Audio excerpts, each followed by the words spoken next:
తోడు పంచిన అనుబంధం విరిసే తెలుగింటి ఉగాది. 12 రాసులే పలికేను స్వాగతం, పలు రుచుల పచ్చడే అయ్యింది అమృతం.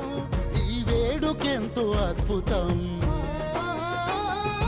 కోయిల పాటల సంగీతం, కొమ్మారెమ్మల కోలాటం పలికే